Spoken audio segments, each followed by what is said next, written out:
রাধে রাধে বন্ধুরা, আমাদের চ্যানেল ভজন মার্গ বাংলায় আপনাদের সবাইকে অনেক অনেক স্বাগত জানাই।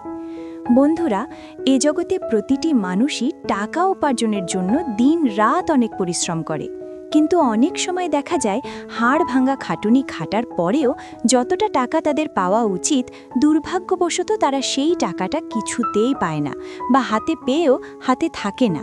কোনো এক অজানা কারণে সেই টাকা তাদের হাতছাড়া হয়ে যায়। তাই আজ আমি আপনাদের প্রাচীন জ্যোতিষশাস্ত্র এবং তন্ত্রশাস্ত্রে উল্লেখ করা এমন 8টি চমৎকার উপায়ের কথা বলবো, যা আপনাদের ধনলাভের সম্ভাবনাকে বহু গুণ বাড়িয়ে দেবে।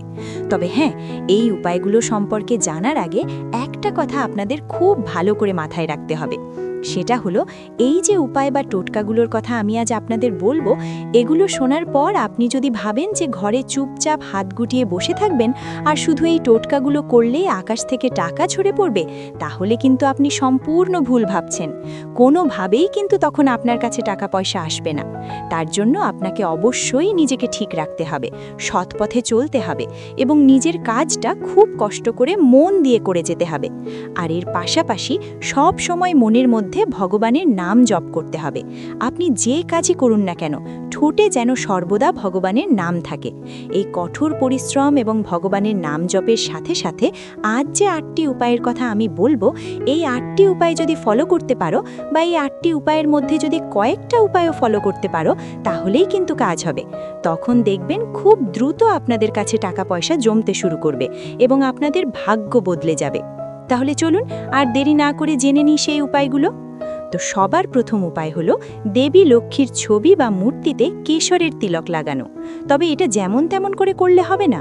প্রতিদিন স্নান করে পরিষ্কার কাপড় পরে তারপর দেবী লক্ষ্মীর মূর্তিতে বা ছবিতে কেশরের তিলক লাগিয়ে দেবেন।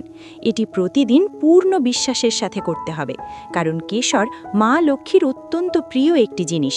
এই কাজটা প্রতিদিন করলে বছরের পর বছর ধরে চলা পুরনো দারিদ্র্য দূর হয়ে যায়। এরপর দ্বিতীয় উপায়টি হলো বটগাছের ঝুড়িতে গিট বাঁধা। হঠাৎ ধন প্রাপ্তির জন্য নিজের মনস্কামনা বা ইচ্ছার কথা মনে মনে বলতে বলতে কোনো বটগাছের ঝুড়িতে একটি ছোট গিট বেঁধে দিন। তবে মনে রাখবেন, যখনই আপনার সেই ইচ্ছা পূরণ হয়ে যাবে বা আপনি ধনলাভ করবেন, তখন কিন্তু ওই গাছের গিটটি খুলে দেওয়া অত্যন্ত জরুরি। এরপর তৃতীয় উপায়টি হলো কালো হলুদকে সিন্দুকে রাখা।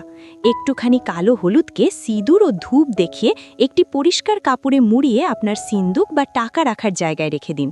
কালো হলুদকে সাক্ষাৎ লক্ষ্মীর স্বরূপ মানা হয়, আর যেখানে লক্ষ্মী থাকেন সেখানে ধন সম্পদ নিজে থেকেই আকৃষ্ট হয়ে চলে আসে। আর এই কালো হলুদ সাধারণত খুঁজে পাওয়া একটু কঠিন। এগুলো আপনারা দশকর্মা ভাণ্ডারের দোকানে অথবা আয়ুর্বেদিক ওষুধের দোকানে পেয়ে যাবেন। এরপর চতুর্থ উপায়টি হলো কড়ি রাখা। 11টি কড়ি নিয়ে সেটিকে শুদ্ধ কেশরে মাখিয়ে একটি হলুদ রঙের কাপড়ে বেঁধে আপনার আলমারিতে বা টাকা রাখার জায়গায় রেখে দিন। এতেও ধনের বৃদ্ধি হয় এবং প্রবল ধনযোগ তৈরি হয়। এরপর পঞ্চম উপায়টি হলো প্রদীপ জ্বালানো। বাড়ির প্রধান দরজায় প্রতিদিন সন্ধ্যায় সর্ষের তেলের অথবা খাঁটি ঘিয়ের প্রদীপ অবশ্যই জ্বালান। আর যদি কোনো কারণবশত প্রদীপ নিভে যায় বা তেল বেঁচে যায়, তবে সেই বেঁচে যাওয়া তেল কোনো অশ্বত্থ গাছের গোড়ায় ঢেলে দিতে পারেন। আর এই নিয়মটি পালন করলে মা লক্ষ্মী সমেত অন্যান্য দেবী দেবতারা সবাই আপনার পরিবারের ওপর খুব প্রসন্ন হবেন। এরপর ষষ্ঠ উপায়টি হল মতি শঙ্খ দিয়ে স্নান করানো। একটি মতি শঙ্খের মধ্যে সামান্য চুন এবং পরিষ্কার জল একসাথে মিশিয়ে প্রতিদিন তা দিয়ে মা লক্ষ্মীকে স্নান করান। এতে মা লক্ষ্মী খুব তাড়াতাড়ি প্রসন্ন হন এবং আপনার জীবনের ধন সম্পর্কিত সমস্ত সমস্যা দূর করে দেন। এরপর সপ্তম উপায়টি হল পদ্মবীজের মালা। মা লক্ষ্মীকে পদ্মবীজ বা কমলগট্টার মালা অর্পণ করুন এবং ভক্তি ভরে তার পুজো করুন।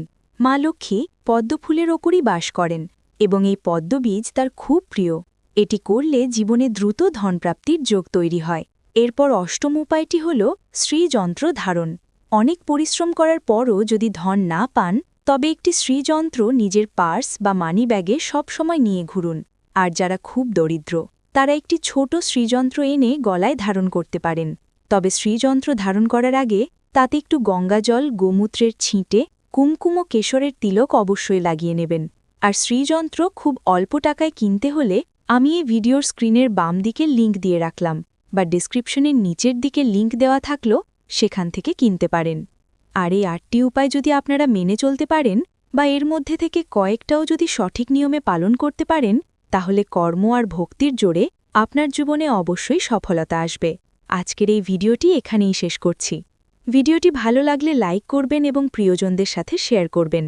আর আপনারা যারা প্রেমানন্দ মহারাজকে পছন্দ করেন এবং ওনার ভিডিও বাংলায় শুনতে চান তাহলে অবশ্যই এই চ্যানেলটিকে সাবস্ক্রাইব করে বেল আইকনটা অন করে রাখবেন, কারণ এই চ্যানেলের মধ্যে সাধারণত প্রেমানন্দ মহারাজের হিন্দি ভিডিওগুলো বাংলায় রূপান্তরিত করা হয়। তাহলে দেখা হবে পরের ভিডিওতে। রাধে রাধে।